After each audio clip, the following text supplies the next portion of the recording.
यो चाहिँ मेरो 5 कलरको बोगनवेली। यसमा 5 कलर ग्राफ्टिङ छ। यसलाई चाहिँ अब यो मैले फ्लावरिङ नगराइकन एकदम ग्रोथ मात्रै गराएर राखेको थिएँ। एउटा सेप बनो अब यतिकोमा फ्लावरिङ गर्दा एकदम राम्रो हुन्छ जस्तो लाग्यो मलाई। यसलाई म फ्लावरिङ गराउन अब खोज्दैछु। त्यसको लागि चाहिँ पहिलो नम्बरमा हामीले यस्तो ठुलो पत्ता, यो जुन यो ठुल्ठुलो पत्ता छ यसलाई चाहिँ टिपेर फ्याल्दिने। सबै ठुल्ठुलो पत्ता, मसिनो पत्ता राखेर अरू ठुलो पत्ता जतिलाई चाहिँ यसरी टिपेर हामीले फ्याँकिदिने यसलाई पहिलो नम्बरमा।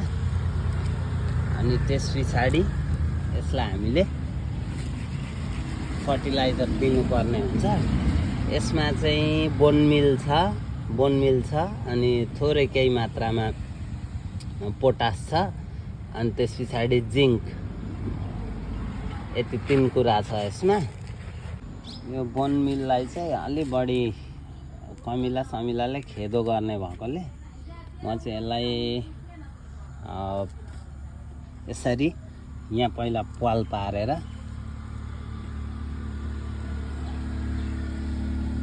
पारेर हालिदिन्छु। त्यसो गर्दा मुनि जान्छ। कमिलाहरूले पनि त्यस्तो धेरै गर्दैन। अनि अरू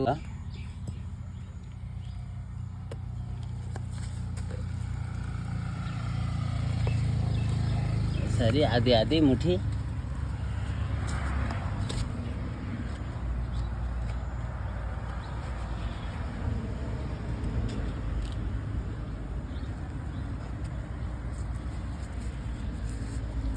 अब यसले एकदम राम्रो फ्लावरिङ गर्छ। यसलाई 15 दिनदेखि 20 दिन टाइम लिन्छ यसले।